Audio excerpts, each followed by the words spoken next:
जय श्री कृष्ण सभी को। छोटी दीपावली की हार्दिक शुभकामनाएं। आइए जानते हैं कि छोटी दीपावली को नरक चतुर्दशी या रूप चौदस क्यों कहते हैं और इस त्योहार को मनाने के पीछे का वास्तविक उद्देश्य क्या है। एक बार एक दैत्य हुआ जिसका नाम था भौमासुर या नरकासुर। उसने पृथ्वी लोक के अनेक राजाओं की कन्याओं व रानियों का अपहरण कर अपने पास बंदी बनाकर रखा था। उसने 16,100 रानियों को बंदी बनाया था। वह उनका शोषण किया करता था।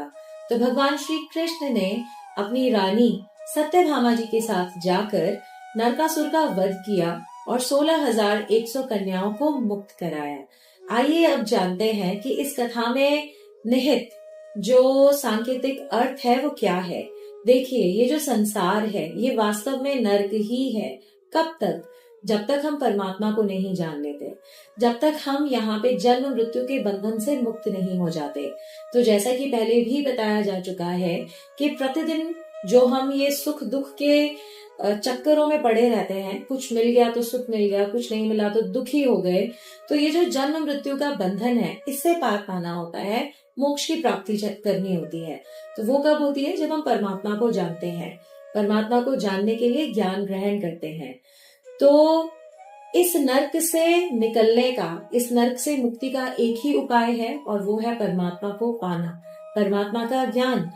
और इसमें दिखाया गया कि उन्होंने नरकासुर ने 16,100 रानियों को बंदी बनाया था। तो ऐसा माना जाता है कि जो वेद हैं हमारे, उनमें 16,108 ऐसी ऋचाएं हैं जिनको समझ लेने के बाद सीधे सीधे हम परमात्मा से जुड़ जाते हैं, जो सीधे परमात्मा से जोड़ती हैं। अब 16,108, 16,100 तो वो रानियां हो गई जिसको उसने बंदी बनाया था, और 8 रानियां भगवान श्री कृष्ण की हैं, तो इनको मिलाकर हुआ 16,108। तो अंततः संदेश यही दिया जा रहा है कि इस नरक से बाहर निकलने का उपाय मात्र यही है कि मेरी ओर बढ़ो, अर्थात ईश्वर की ओर बढ़ो।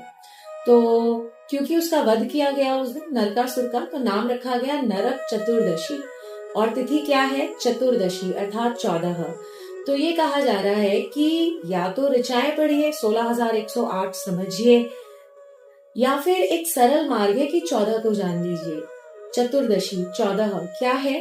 5 कर्मेंद्रियां, 5 ज्ञानेंद्रियां और 4 मन, बुद्धि, अहंकार और चित्त, इनको जानना होता है। और 14वें नंबर पे चित्त है, चित्त अर्थात परमात्मा। तो किसी भी मार्ग से बढ़िए, ज्ञान मार्ग हो सकता है,